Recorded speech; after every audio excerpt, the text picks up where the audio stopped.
E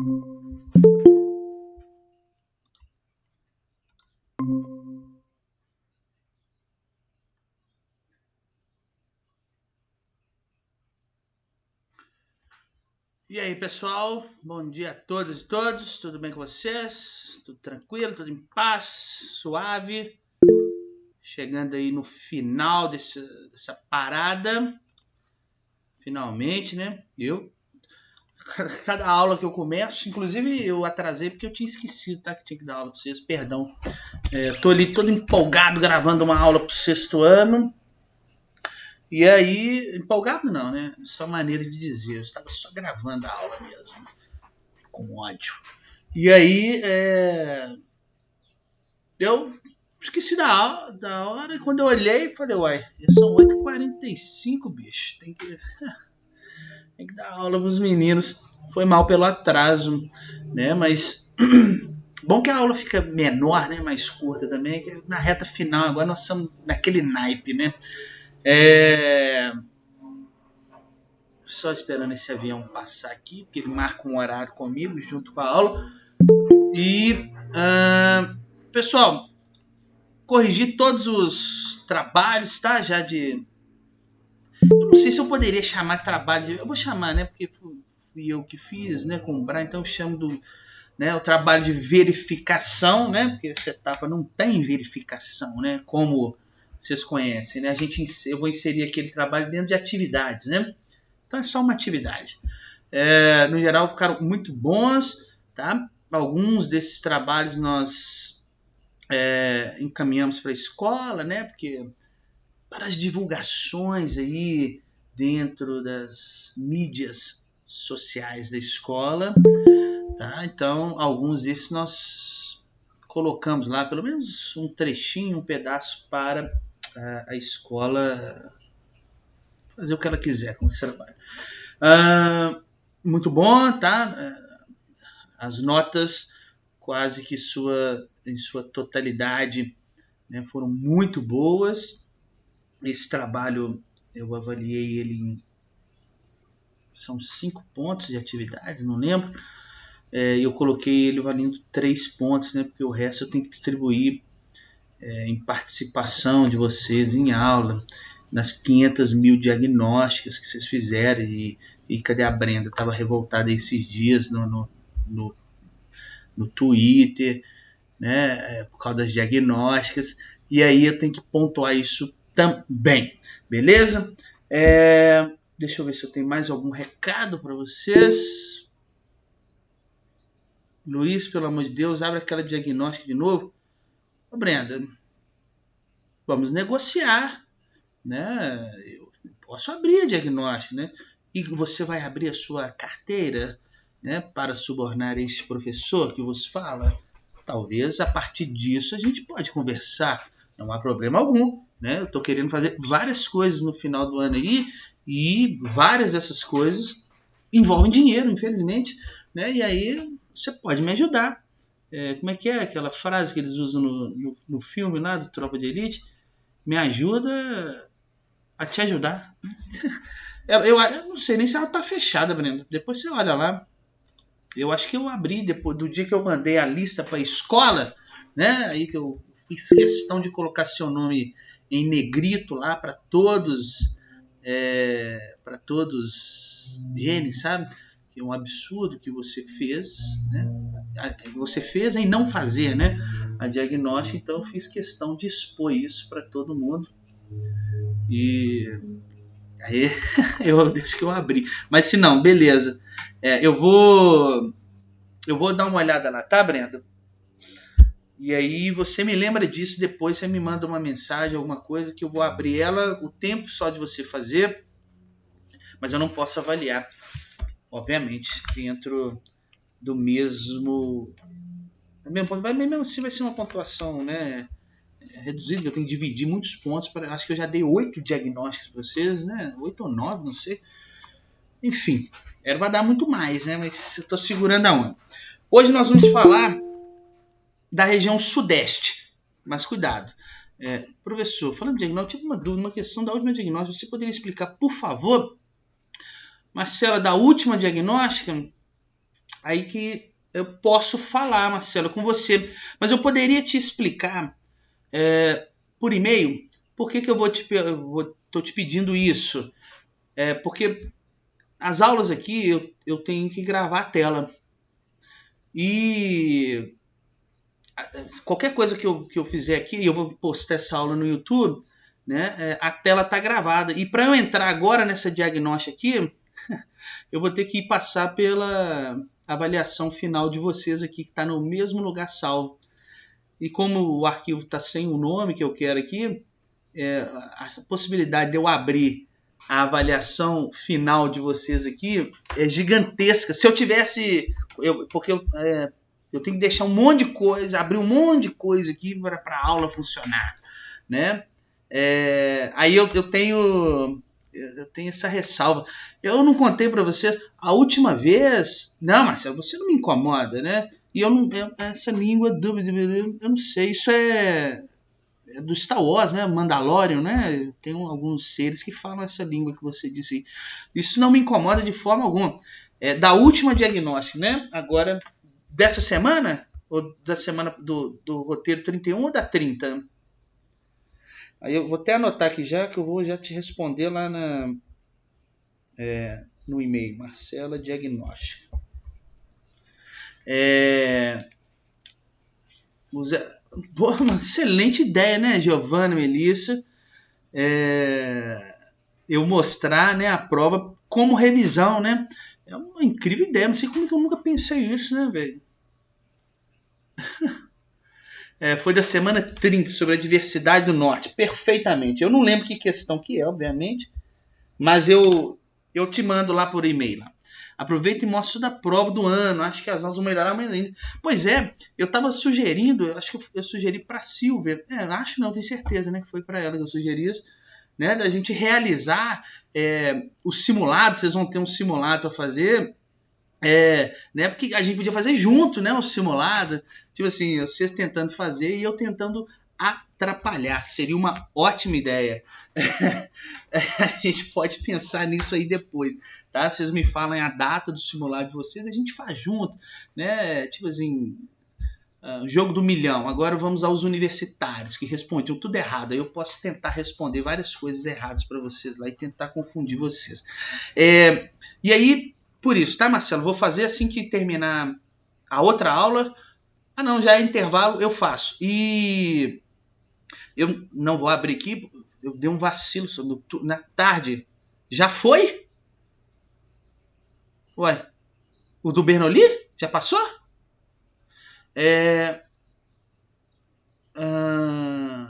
Ué, que incrível, né? Tava fácil. É engraçado, né? Pra mim esse simulado ia ser no dia 12, velho. Enfim, agora foi. Espero que vocês tenham tirado uma nota boa, né? Porque quem vai tirar uma nota ruim, se vocês tiraram uma nota ruim, sou eu. No turno da tarde, eu tô achando muito perigoso abrir esses negócios de tela aqui, porque eu abri uma tela aqui do meu computador e tava o meu WhatsApp aberto, velho. Vocês acreditam? Nossa, e aqui rola na aula e o WhatsApp abre aqui na tela, aqui, ó. A minha sorte é que, né, eu estava super comportado esse dia, não estava falando mal de ninguém, né? E aí o WhatsApp tava filezinho lá, tipo assim, oração, bom dia, família, grupo de família, essas coisas assim. Dei muita sorte, né? Porque é muito perigoso. Bom, região sudeste, pessoal, região mais industrializada do Brasil. Um detalhe curioso aqui e importante para se dizer.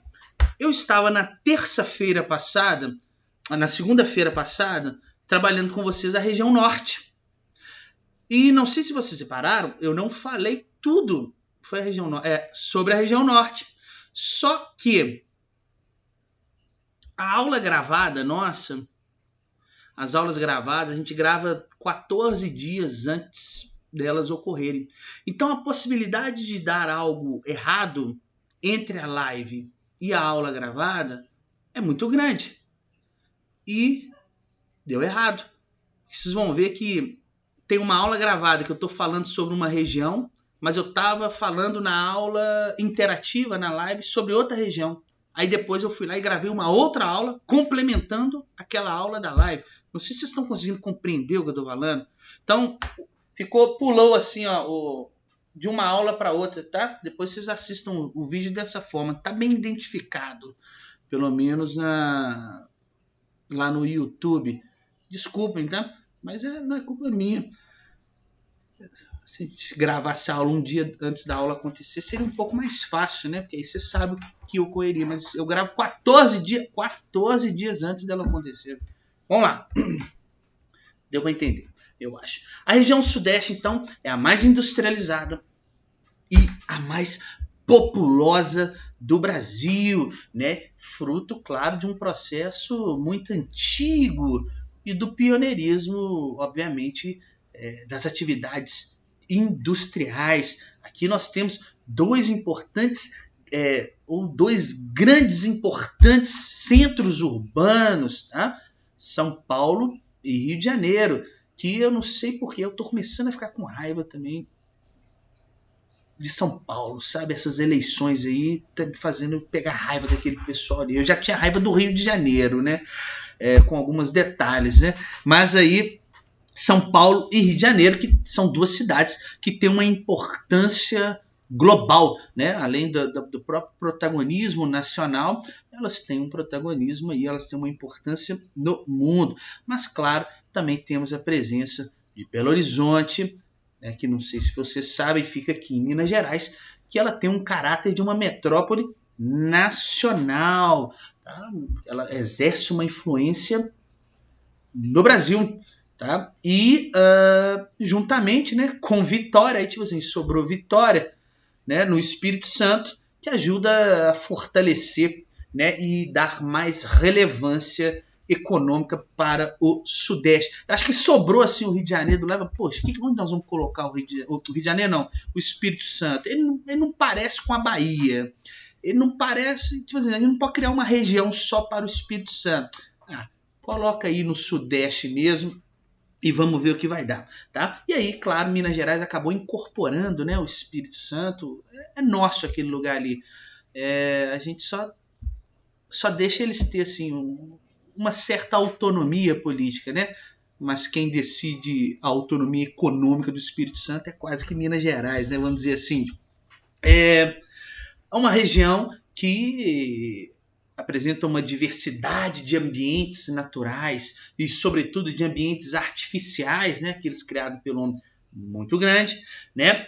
Nós temos aqui apenas fragmentos dos nossos ecossistemas, né, que ainda permanecem preservados, tá? Então só fragmentos desse ecossistema permanecem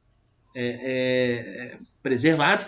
Nós vamos ver que a área que talvez é a área que mais acabou aí com a vegetação originária, né? Com a vegetação original que nós tínhamos aqui, ela é praticamente inexistente no Sudeste, tá? E nós temos, claro, como eu disse, a presença de grandes centros urbanos muito dinâmicos e também muito integrados, tá? O Espírito Santo é tipo o nosso irmão mais novo, a gente só faz ele acreditar que está no controle. Muito bem, Matheus Legno. Quem nunca, né, entregou aí para um primo menor, para um irmão mais novo, o controle do videogame, por exemplo, e ele achava que estava jogando, mas o controle estava desligado.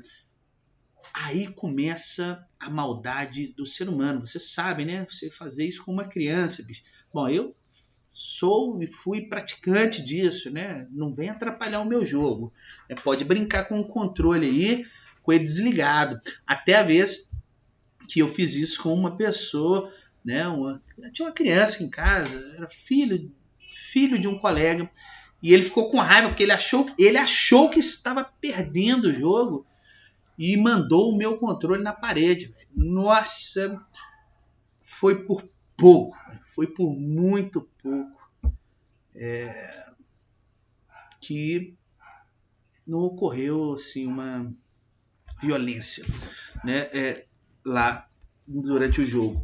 Bom, deixa eu abrir aqui. Eu acho que eu fiz um slide para vocês. Vamos lá, compartilhar.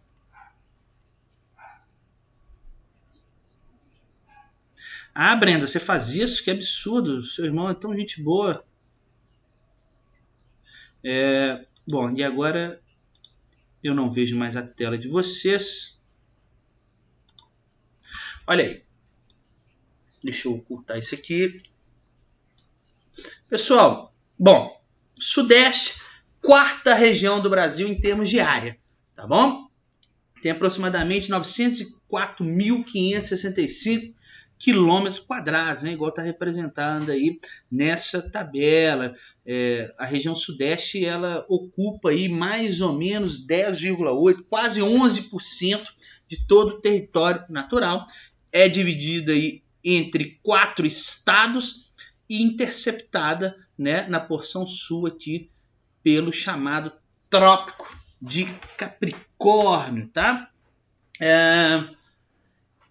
É uma região que faz fronteira a norte e a nordeste com a Bahia, a leste e a sul, né, com o Oceano Atlântico. Nós temos um litoral aqui de aproximadamente, de ponta a ponta aqui de 1.600 quilômetros, um litoral relativamente extenso para uma região tão pequena.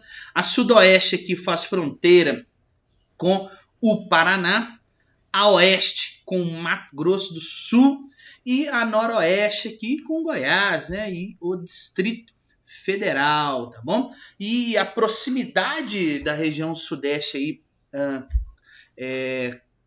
com a capital do Brasil, que tem uma relevância, né, no cenário internacional, te convido, né, a capital do Brasil, né, a capital foi o Brasil, que teve durante muito tempo aí a oitava maior economia, a oitava maior economia do mundo. Então traz uma relevância muito grande para essa região com a proximidade da capital. Nós temos a presença aqui em Vitória, por exemplo, do porto, né, o porto de Tubarão em Vitória, e também nós temos aqui a presença em São Paulo, né, São Paulo Estado, do Porto de Santos, tá? Traz uma grande importância para a economia brasileira dessa região, né? E isso acaba favorecendo a centralidade do poder político e econômico para o Sudeste, beleza? Então aí nós temos o maior estado do Sudeste, Minas Gerais, seguido de São Paulo. Depois nós temos o Espírito Santo, que perde por um pouquinho só de quilômetros para o Rio de Janeiro, né, que perde por um pouquinho só de quilômetros para o Espírito Santo, tá? Então nessa ordem aí, em termos de área, Minas Gerais se sobressai bastante aí. Acho que se você juntar a área aqui, ó, de São Paulo e somar mais isso aqui, não dá, aliás, eu tenho certeza, né? Não dá aqui o tamanho de Minas Gerais, né? Tanto os 3 estados aqui do Sudeste cabem dentro aí de Minas, né? Essa bruxinha nariguda aqui. Vamos lá. E daí? Povoamento da região Sudeste, né? O atual perfil demográfico do Sudeste, né? Quando a gente pensa em diversidade étnica e tamanho populacional, é resultado, claro, da ocupação histórica que nos últimos séculos no Sudeste aqui ela foi impulsionada pelas atividades econômicas. A nossa ocupação aqui ela se deu sobretudo pelo desenvolvimento de atividades econômicas que acabaram conectando comercialmente essa porção do território brasileiro ao restante do mundo, tá? Antes do processo colonizador português no Brasil, né, predominavam aí aqui no Sudeste os grupos indígenas aí dos tupis e do G, né? Tupis e G. Eu não sei falar ele no plural, se é Gs ou só G. É isso aí, esse grupo indígena, tá? Lembrar que no início da colonização portuguesa, a coroa colonização portuguesa, né, a coroa lá, a metrópole, ela só tinha olhos, né, vamos dizer assim, as suas atenções eram voltadas para o Nordeste, né, o lucro que era gerado lá na cana-de-açúcar, tá? E aí, no início lá, nas plantações, nos engenhos, nós tínhamos a mão de obra que era indígena, né? Sobretudo era indígena, né? Mas a resistência indígena, a escravidão acabou impulsionando o tráfico negreiro e o Nordeste do Brasil começou a ser ocupado por negros. E daí, professor, o que você está falando de Nordeste? Nós estamos falando de Sudeste, porque isso vai ter um reflexo aqui embaixo, né? Vamos dizer assim, no Sudeste. Deixa eu ver quem está mandando uma coisa aqui. Peraí. Permitir. Vamos lá. Tá? Então isso vai trazer um reflexo claro aqui na ocupação e no povoamento do Sudeste. Bom, enquanto essas atividades açucareiras, né, elas dinamizavam a ocupação do Nordeste, no Sudeste aqui, né, nos séculos aí, 16, no século 17, as atividades elas estavam baseadas principalmente nas pequenas lavouras de subsistência, né, aquela que você planta para você comer, tá? Nós tínhamos também já aqui uma pecuária, mas sobretudo de forma de subsistência, como eu falei com vocês das lavouras, tá? Nesse período, né, o Sudeste ele foi ocupado por colonos que na maior parte, né, vamos dizer assim, das vezes eles auxiliavam mais no controle territorial da metrópole portuguesa. Eles estavam dando só sentido de ocupação aqui à região. Se tem uma pessoa ali, aquela terra pertence a alguém, né, no caso, a metrópole portuguesa, tá? Nesse contexto aí, já nesse contexto do século XVI, século XVII, que São Paulo, né, se tornou um ponto de partida para as chamadas bandeiras, né, para os bandeirantes aí, tá? Eles faziam as suas caminhadas, vamos dizer assim, para o interior do Brasil, com o objetivo principalmente de aprisionar indígenas, né, e vendê-los, tá bom? Então, tinha um caráter muito subjetivo, vamos dizer assim, no ciclo econômico brasileiro, ainda o Sudeste nesse processo. Eu tinha algumas pessoas que ocupavam essa região para subsistência e a presença de algumas bandeiras que faziam a captura dos indígenas. Né? E esse cenário ele começou a se modificar, claro, com a descoberta de ouro e pedras preciosas pelos bandeirantes que estavam atrás dos indígenas, né? Vamos escravizar os indígenas. Aí eles estavam andando e tropeçaram lá em ouro e pedras preciosas, tá bom?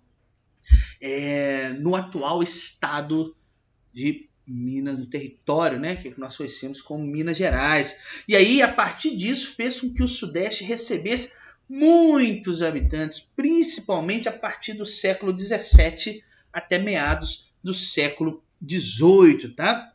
E dentre esses habitantes se destacavam aí os próprios colonos que já estavam aqui, os seus descendentes, obviamente, né, brancos, cabe dizer, e nesse período começou a chegar, e daí vem a imagem, os escravizados negros, né, para trabalhar na exploração e na retirada dessas pedras preciosas. Também.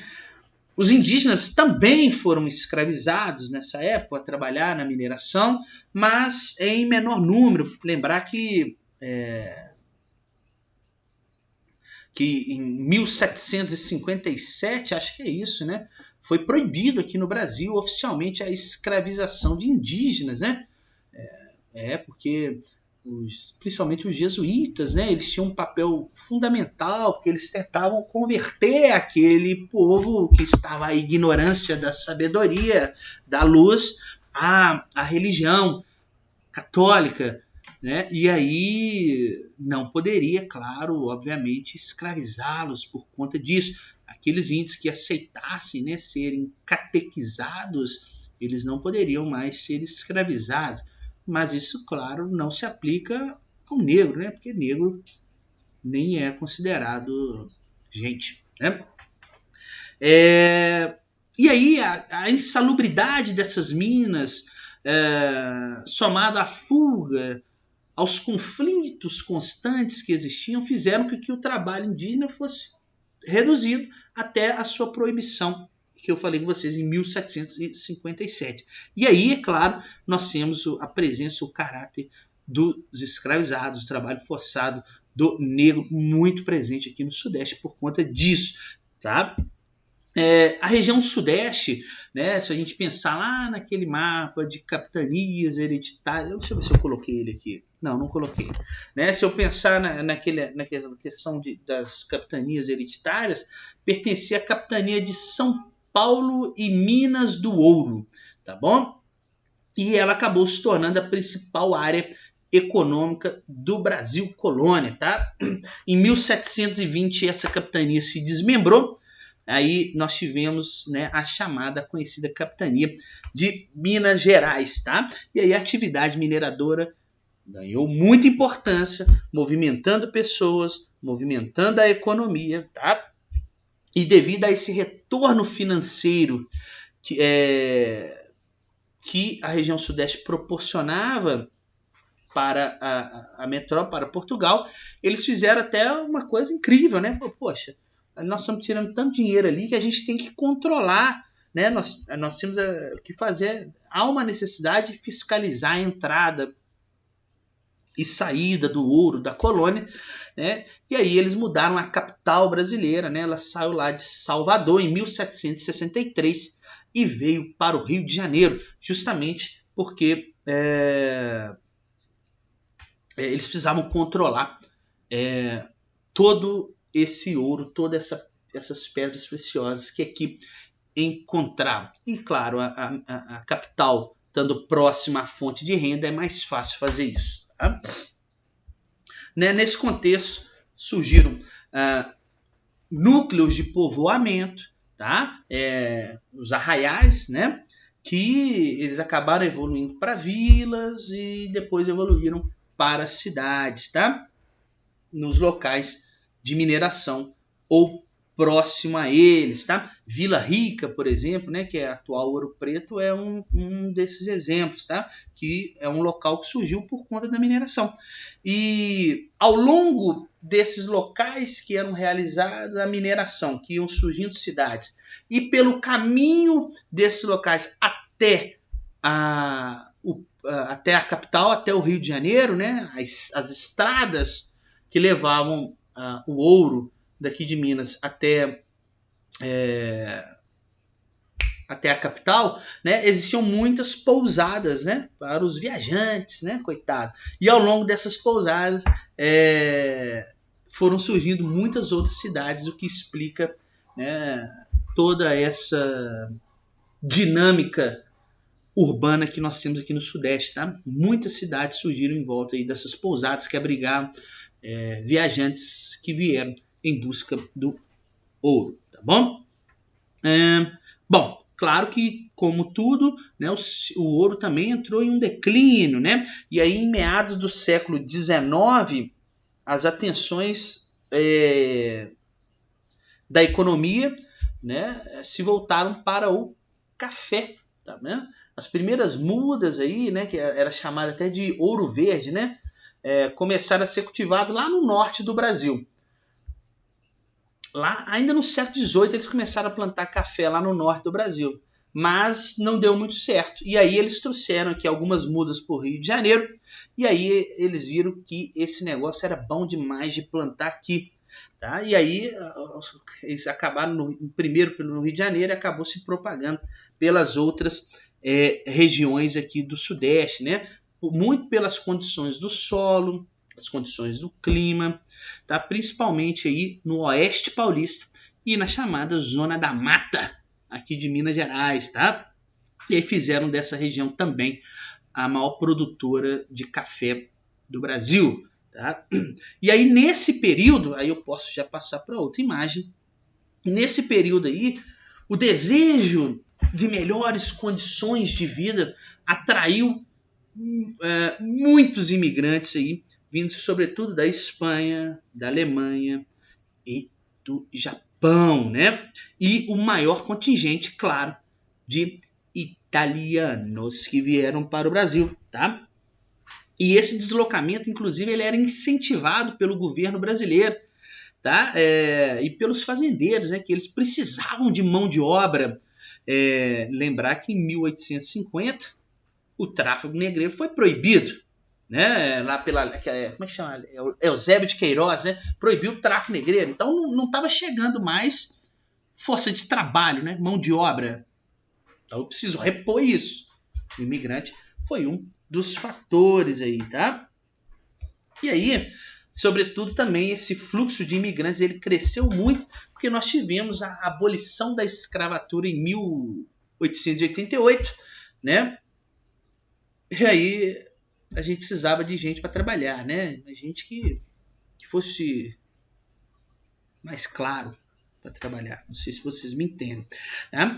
E aí, claro, os imigrantes aqui chegaram, né? Buscavam melhores condições de vida. Muitos desses imigrantes, principalmente os italianos, já tinham experiência com o cultivo do café, né? Não, com o cultivo de terras, desculpa, né? E deixavam, né? Eles estavam deixando lá a Europa, a Ásia também, por conta aí de razões das crises econômicas que a Europa estava passando, por guerras, por conflitos, e eles viram no Brasil aqui uma excelente oportunidade. Né? E aí, olha só, com o estabelecimento desses imigrantes aqui no Brasil e a ampliação das relações trabalhistas, as relações assalariadas de trabalho, já que esses imigrantes eles vinham em troca de um salário. Antes eu tinha mão de obra escravizada, que não tem salário, mas ela, né, acabou a escravidão, então a gente agora vai contratar os imigrantes, tá? Então, a vinda do imigrante, ampliação das relações assalariadas, né? As pessoas agora têm um salário.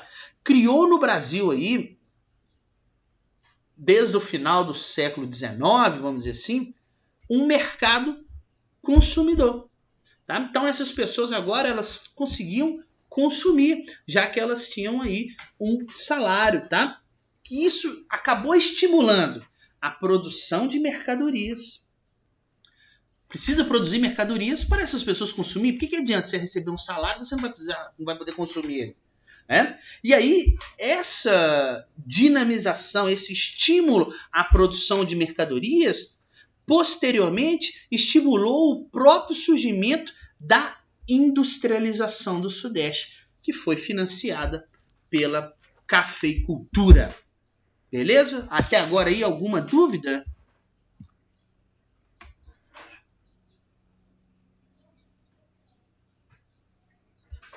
Fácil, né? Estou só contando história aqui para vocês.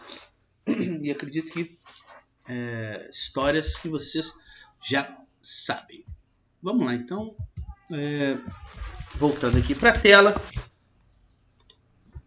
Aí, só para vocês verem aqui, a pousada dos imigrantes, tá? Aqui que todos os imigrantes que chegavam no Brasil, eles vinham para essa pousada aqui, tá? E de lá que eles eram direcionados para onde eles iriam trabalhar, tá? A hospedaria do imigrante. Hoje é um museu lá. Aqui uma imagem dos imigrantes, né? Eu fico me perguntando se eles são todos da mesma família. As famílias eram bem numerosas, né? Naquela época.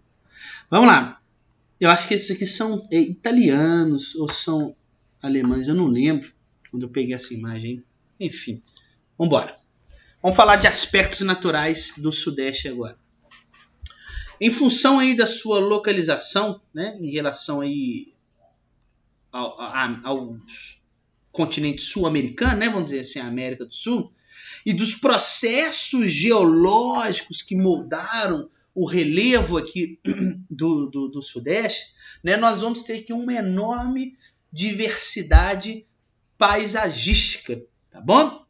Nós temos, então, já pensar aí de cara aqui, nós temos uma diversidade de paisagens grande aqui no Sudeste, tá? Com essa grande porção litorânea, que eu falei que esses 1.600 quilômetros de litoral, a umidade oceânica aqui, proveniente do Oceano Atlântico, ela influencia, nós vamos ver, a formação de florestas mais densas aqui no Sudeste, tá? As áreas mais interioranas aqui do Sudeste, elas vão acabar sofrendo aqui, ó, a influência da continentalidade. Isso também vai dar uma diversidade paisagística, climática à região, tá? Nós vamos ter aqui, nós temos grandes extensões de dobramentos antigos no Sudeste que vão formar aí um conjunto de cadeias serranas, que eles chamam, né? Ó, aquela variedade de mar, de morros aqui, os serranos, as serras muito grandes, tá? Aqui no Sudeste, tá? Que vai trazer, claro, cada uma delas um tipo de vegetação e um clima bem específico. E aí, quando eu penso em clima, tá aí o mapa do Sudeste para vocês. O clima predominante é só se ler aqui, ó, tropical. Tá bom? Caracterizado aí pelo quê? Temperatura elevada e por apresentar duas estações bem definidas. Uma estação úmida, o verão, e outra estação seca, o inverno, tá? Então, olha só. Além da latitude, ou seja, a distância em relação à linha do Equador, então, além da latitude, que é determinante para o clima tropical do Sudeste, nós temos aqui a interceptação, claro, do Trópico de Capricórnio, tá? E isso vai condicionar, claro, a formação de um clima subtropical, que aí também é a variação da latitude, a distância em relação da linha do Equador, mas outros fatores vão acabar modificando, dando algumas características particulares ao clima tropical no Sudeste, como o relevo. O relevo vai influenciar o clima tropical. Nós temos a maritimidade, que eu falei com vocês, e, claro, a presença, principalmente aqui no sul, das massas de ar que vão atuar aqui e vão também condicionar algumas particularidades ao clima tropical. Tá bom? Bom, e daí? Olha aí, eu tenho o tropical típico, que eu falei com vocês, apresenta médias térmicas superior a 21 graus, olha só a temperatura aqui, né, a linha vermelha superior a 21 graus, chuvas concentradas no verão, ó, final e início do ano, inverno seco, que é o meio do ano aí, tá? Ele ocorre principalmente, prioritariamente nas áreas centrais, tá? Nas áreas centrais, nas áreas orientais, vamos dizer assim, e ocidentais de Minas Gerais e também ao norte de São Paulo. Clima tropical típico, é como que a gente conhece aí, o padrãozão nosso, tá? Eu tenho um tropical de altitude, né? E aí? Ele apresenta as temperaturas mais amenas em relação ao tropical típico. Olha só. Então, as temperaturas são mais amenas aqui. A média térmica aqui, ela costuma ser inferior a 18 graus, tá bom? Eu tenho uma queda de temperatura mais acentuada durante o inverno aqui. Claro que não dá para ver aqui, né, direitinho no gráfico, mas a temperatura cai bastante aqui no meio do ano. Isso por conta, claro, da altitude, né? Quanto maior a altitude, menor a temperatura. Eu tenho menos moléculas do ar aí para ser aquecidas, né, pela radiação solar, tá bom? Esse é o tipo de clima que está presente nas áreas serranas, né, nas áreas de serra, tá? É o clima, por exemplo, de Ouro Preto, tá bom? Tropical de altitude. Bom, eu tenho também o tropical semiárido, tá? Muito conhecido aí, ó, pela sua baixa e irregular o quê? Pluviosidade. Mas, professor, tô vendo aqui um monte de coluna aqui de chuva. Não, mas isso aqui, olha que como que ele chove pouco, 180 milímetros. a média de precipitação total anual é de 880. Olha os outros tropicais aqui, olha, 1797, 1500, 2500 e tanto, 1600. Então ele chove menos da metade do que os outros, tá? No geral. Então é um clima muito caracterizado aí por baixa e pela irregularidade das chuvas, tá? Eu tenho médias térmicas superiores a 22 graus, tá bom? E ele fica, é o clima restrito aí ao norte de Minas Gerais, tá? Ao Vale do Jequitinhonha, tá bom? E alguns trechos aí do Vale do Rio São Francisco. Ele é um tipo de clima que muito parecido, né, as características dele com o sertão nordestino, tá bom? Eu tenho o tropical úmido, tá? Que abrange a área litorânea, tá? Do Sudeste, médias térmicas anuais elevadas também, tá? Lembre-se que a água acaba servindo como um regulador térmico, tá? Então a temperatura fica entre 20 e 24 graus aí, tá? A chuva, né? A pluviosidade é intensa nesse clima aqui, principalmente por conta do relevo, tá bom? As áreas de serra e da forte maritimidade, tá? A do relevo, eu falo com vocês, é que eu já ensinei para vocês aquela chuva orográfica, barla-vento, sota-vento, né? E aí isso aqui acaba condicionando locais aí com maior índice de chuvas, tá bom? E por fim, eu tenho aí o clima subtropical, tá? Que é o tipo climático, né, que ocorre no sul, ao sul do Trópico de Capricórnio, tá? Um pedacinho lá de baixo aí, caracterizado aí por temperaturas mais amenas, né? Se comparado ao clima tropical típico, tá? E aí eu tenho uma queda mais acentuada, claro, da temperatura no inverno, decorrente principalmente aqui da atuação da massa polar atlântica. Aquela massa polar que eu falei para vocês, ela ganha muita força no sul do Brasil. E é por isso que eu tenho a queda da temperatura aqui. Tá? Então, esse tipo climático aqui, ele ocorre na porção sul aí do estado de São Paulo. E ele pega algumas áreas do estado aí de Rio de Janeiro e também do Espírito Santo. Tá bom? Clima subtropical.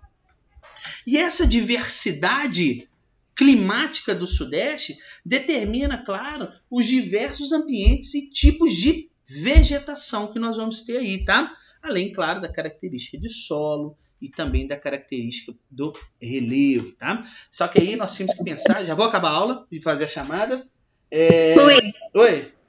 Pode interromper rapidão, desculpa. Eu me perdi aqui a anotação, o clima tropical típico, ele é da região central? Isso, você pega ele um pouco da parte central aqui de Minas, olha aqui. Tropical típico, vê, olha aqui, olha. Essa parte mais central, oriental e ocidental aqui, ó. Tá, beleza? Ok. Muito obrigada. Nada. Eu acho que eu vou até parar aqui já para poder fazer a chamada. Não é um milagre, velho. Alguém abriu até o microfone aqui para falar. Não, estou surpreso, velho, de escutar a voz aí. Uau! Por exemplo, no turno da tarde lá, filho. Nem o fundamental, por exemplo, né? Eu tenho que implorar para eles, pelo amor de Deus, gente, deixa eu falar, né? Agora aqui com vocês quase não falam nada, né? Gostei, Brenda. Muito tempo que eu não escutava aí o microfone aberto na terceira série. Tô abrindo aqui a chamada. Pera aí. Nota, frequência. Vamos lá.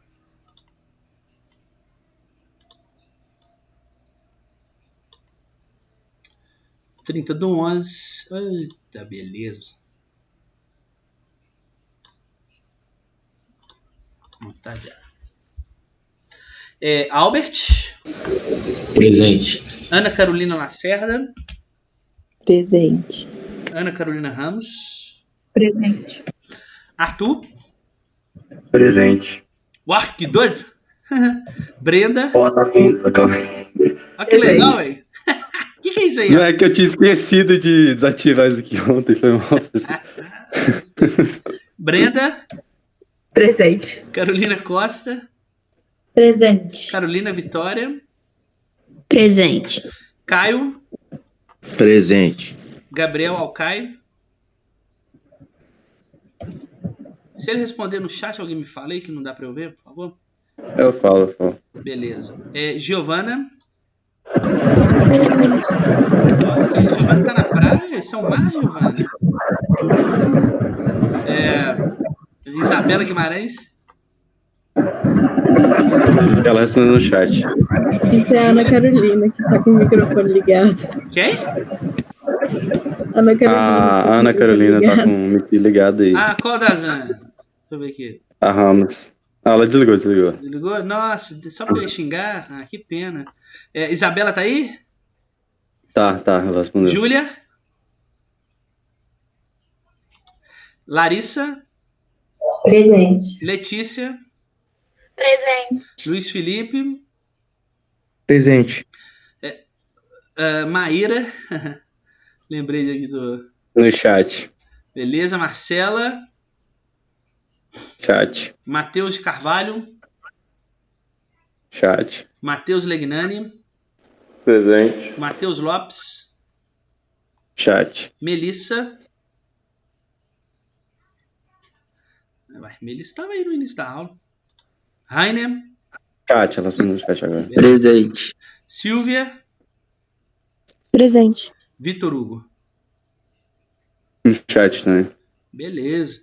Então, meus amigos e amigas, é isso. Muito obrigado aí pela participação aí, né? Por assistirem a aula, pela paciência. E nos encontramos aí na próxima semana. Beleza? Tchau para vocês, pessoal. Muito obrigado. Obrigado a vocês. Valeu.